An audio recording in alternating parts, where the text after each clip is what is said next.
नमस्ते, आप देख रहे हैं Bhojpuri planet YouTube channel. Bhojpuri गानों से सबके दिलों पे राज करने वाली सुपरस्टार सिंगर और एक्ट्रेस अक्षरा सिंह का एक और ज़बरदस्त गाना रिलीज होने जा रहा है, जिसमें एक बार फिर से आप सभी को अक्षरा सिंह की आवाज़ सुनने को मिलेगी। आपको बता दें, सावन के पावन महीने में एक से बढ़कर एक धमाकेदार गाने देने के बाद अक्षरा सिंह का ये पहला लोकगीत है। आपको बता दें कि अक्षरा सिंह के इस गाने का पोस्टर सोशल मीडिया के माध्यम से रिलीज कर दिया गया है, जिसे देख के अक्षरा सिंह के फैंस और भोजपुरी दर्शक इस गाने को लेकर काफ़ी ज़्यादा उत्साहित नज़र आ रहे हैं।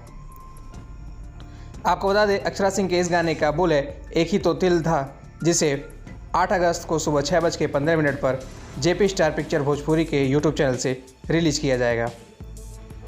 आपको बता दें, इस गाने को आवाज़ दिया है अक्षरा सिंह ने, इस गाने को संगीत से सजाया है आशीष वर्मा ने और इस गाने के लिरिक्स को लिखा है कुंदन प्रीत ने। यह गाना जेपी स्टार पिक्चर भोजपुरी के यूट्यूब चैनल से 8 अगस्त को सुबह 6:15 पर रिलीज़ किया जाएगा।